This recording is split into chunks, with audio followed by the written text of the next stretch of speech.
what are the textbooks, what are the spiritual classics that can be helpful for a student on the path of Kriya Yoga? Obviously, the focus for the student should be the practice itself, the sadhana. But it is very helpful to have certain references to understand what is happening, to put the spiritual practice in perspective. And the Kriya Yoga masters have highlighted a number of texts that they feel the student will find helpful. One of the first ones is the Yoga Darshan, or what is commonly called the Yoga Sutras of Patanjali. Now, Sage Patanjali has only named one type of yoga in his text, and he called it Kriya Yoga. So that forms an automatic connection with those of us who practice Kriya Yoga. So what does he say is Kriya Yoga? He says that Kriya Yoga is tap, which is commonly called austerity, svadhyaya, which is self-study, and Ishvara Pranidhan, which is surrendering to the divine. Now, what does it mean to the student? What does all this mean? Well, tap externally is the actual techniques, the practice that you're doing is called tap.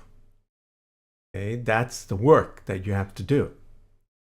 Internally, it is the discipline, the self-discipline you apply to everything. Okay, that generates the heat that destroys the karma. Your practice and your self-discipline. That is called tap. Svadhyaya is study of the self, and it can be externally with books, with meeting other spiritual teachers, with your fellow students, learning from everyone.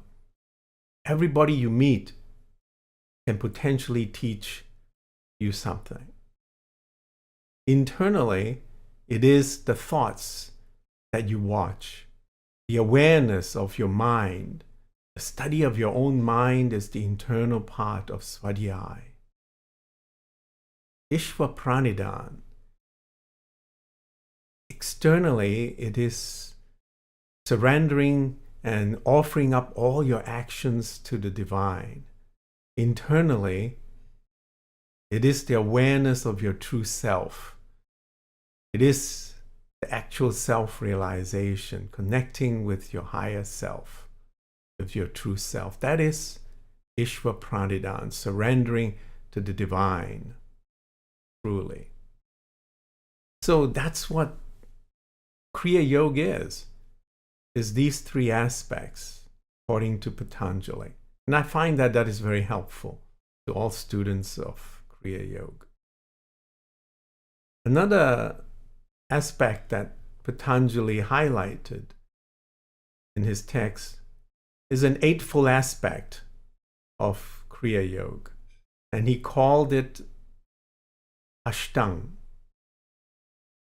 Okay, these are not steps on a ladder as such. They form like the 8 spokes of a wheel. Don't think of them as like progressing one towards the other. They form a holistic one. Okay, they're not like steps only. Okay, you have to look at them holistically.